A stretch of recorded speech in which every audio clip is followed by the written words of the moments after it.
Welcome to CEO Connect, brought to you by CU Solutions Group.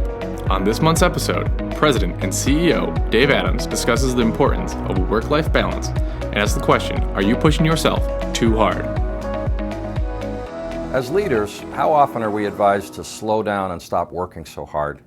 Isn't it always the opposite? We live in a work culture that encourages long hours, a fast pace, and extreme productivity. This is especially driven by society's insistence on speed and immediacy. I recently ordered breakfast at a McDonald's drive-thru. Now, this admission alone is an ironic tie to the point of this article.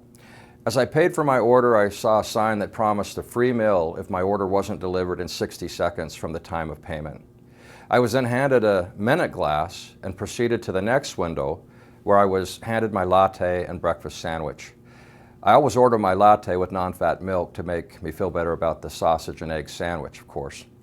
I thought about the potential negative effects of this interesting marketing tactic.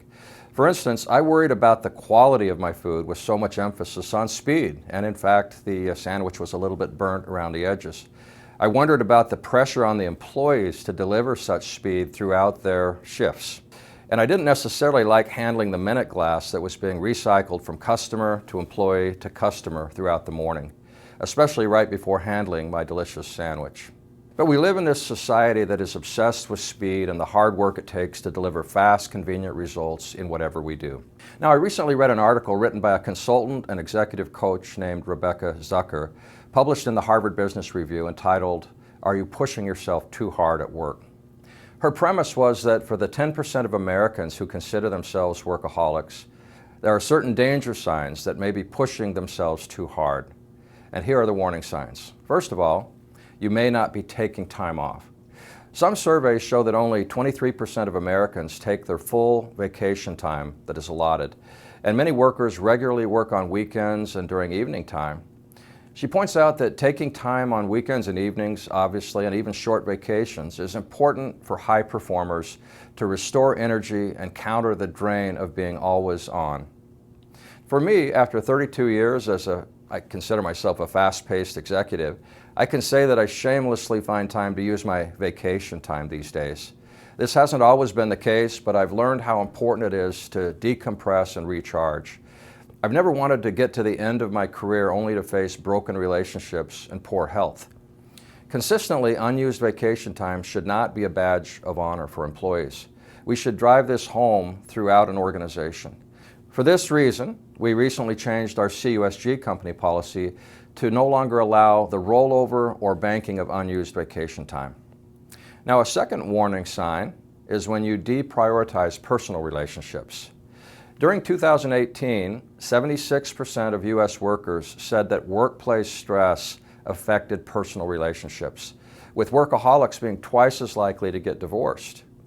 And it's bad for our health, too. Research shows that strong social relationships correlates positively to longer lifespans.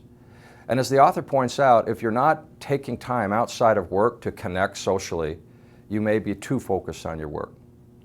I'm not proud of the fact that I have been divorced twice, but I am proud of the fact that I'm now happily married for a third times the charm run with my wonderful wife, Evelyn. I won't try to blame past failed relationships on poor time management, but in both cases, I can say that it was a contributing factor.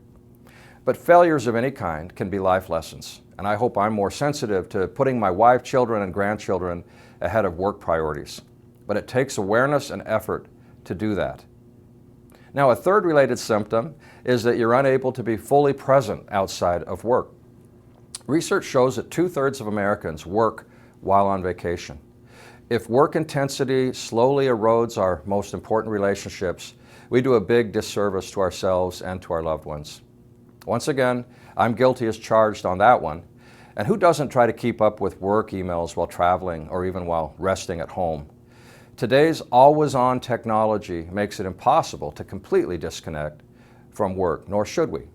But again, balance is the key. Being present in personal relationships pays greater long-term dividends than any work accomplishment, and failing to do so should be a warning sign that we're pushing work too hard. Now, a fourth sign of our work being destructive is when we are neglecting personal care. Whether poor dieting, a lack of regular exercise, or sacrificing sleep and relaxation, all of this can signal that we've lost the proper work-life balance. My McDonald's story is a sign that I don't always plan for a healthy breakfast. And I know I'm not alone. It takes effort. And so does common sense exercise. There should be no excuse for failing to have an exercise plan of some kind. At my age, at 62, I see myself running less and missing my fitness goals, but my philosophy is that something is always better than nothing. Committing to a schedule that allows for good diet and exercise makes us better at our work, and yet failing to find time for both is often a symptom of working too hard. Finally, if you see your value as a person completely defined by your work, it's time to do a serious self-assessment and make corrections. We all know someone who arrives at retirement age in a seemingly sad and sorry state. And when we love our work as much as most credit union people do, it's easy to be overtaken with our jobs and our careers.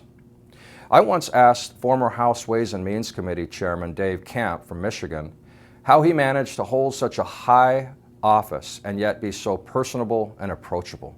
His advice was simple. He said, "I just have learned to not take myself too seriously." And so it applies to our work and careers. We can be successful and make a significant impact in our work without letting ourselves be completely defined by our careers. These counterintuitive principles should be driven by leaders through all levels of their organizations. This is why the most progressive companies allow for remote work, flex time, and decency in the way employees are evaluated and treated by supervisors. Productivity and service excellence is far more likely achieved when we live and encourage the proper work-life balance for leaders and indeed for all employees. Ms. Zucker summed it up well in her article, saying, quote, "While we all need to shift into high gear from time to time, keeping work in perspective with the rest of our lives and taking care of ourselves and our relationships are key to achieving long-term success, both personally and professionally."